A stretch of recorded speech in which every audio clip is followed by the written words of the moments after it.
Hello and welcome. I'm really glad you could join us for the deep dive today.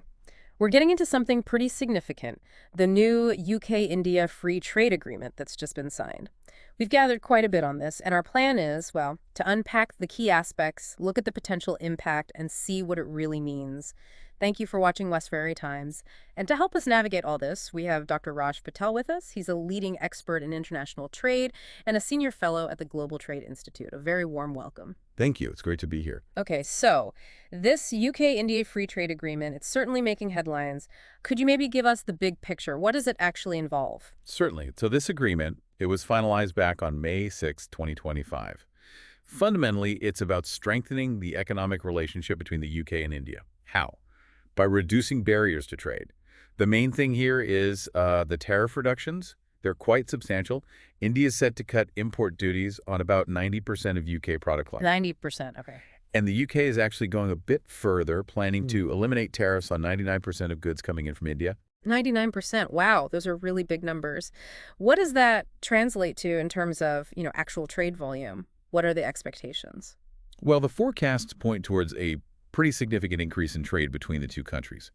We're talking about a potential boost to bilateral trade of around 25.5 billion per year by 2040. 25.5 billion. And for the UK specifically, the projection is an addition of roughly 4.8 billion to its GDP each year.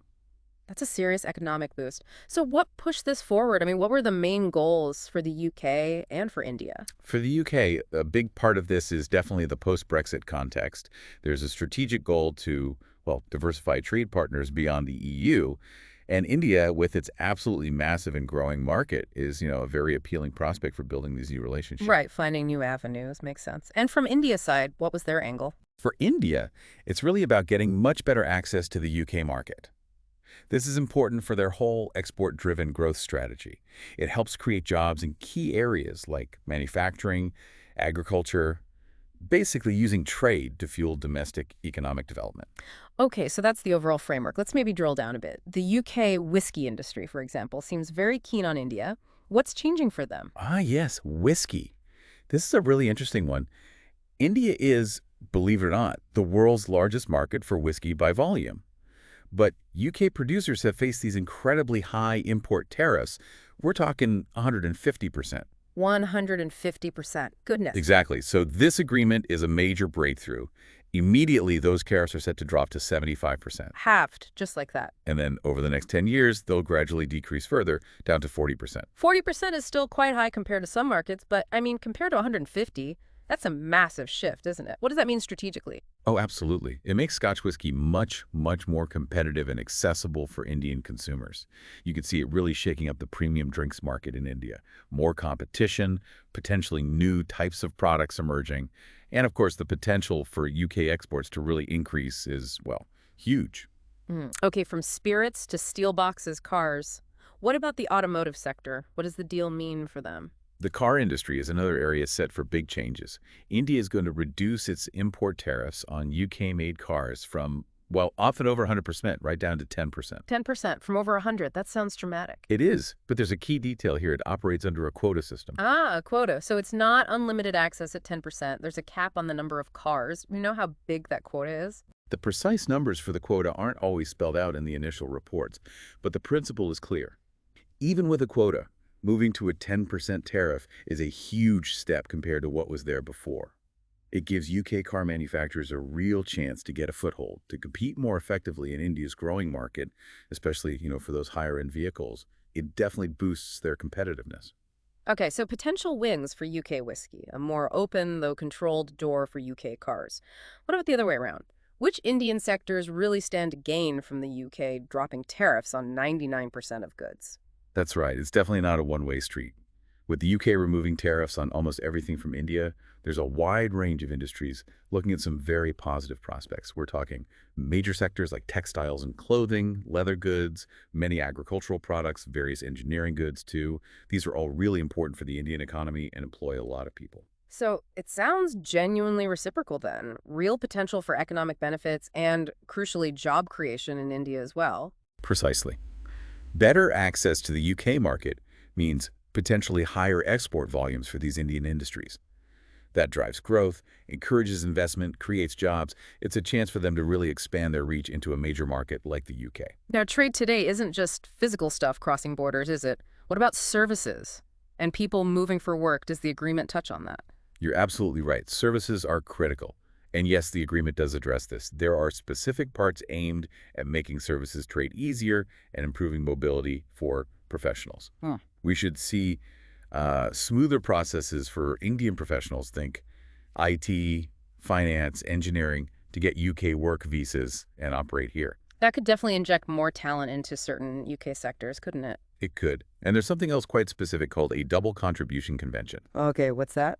It essentially means that Indian workers who come to the UK won't have to pay UK Social Security contributions for the first 3 years they're employed here. Ah, so they avoid paying into two systems at once.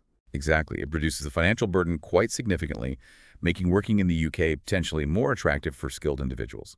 That sounds like a very practical benefit. So it's about companies trading services, but also about making it easier for individual experts to move. Precisely. It helps foster that exchange of skills and knowledge, which can really strengthen the service sectors in both countries. It's about creating a more connected talent pool. Okay, let's zoom out again. Beyond the pounds and pence, the tariffs and quotas, what's the bigger picture here, the strategic significance of the UK and India getting closer like this? Well, looking strategically, this agreement really signals a deepening of the whole UK-India relationship. It shows a commitment to working together more closely, not just on trade, but potentially on wider global economic challenges too. And for the UK, as we mentioned, it's a very visible part of that post-Brexit strategy. Diversifying trade partners, building alliances outside Europe, that whiskey tariff reduction, for example, given India's market size, that's a strategic win for the UK. And how does this play into India's global positioning, its dealings with other major economies? For India, it definitely boosts its profile as a major global trading nation. Securing a deal like this with a G7 economy strengthens its hand. It could potentially give India more leverage in future negotiations with, say, the EU or the US. It expands its global economic footprint, shows it's open for business on the world stage. Of course, no major deal is without its questions or criticisms. What are some of the potential downsides or concerns people have raised about this agreement? That's important to consider, absolutely. One common point is that while it does a lot on goods trade, the tariff cuts are significant.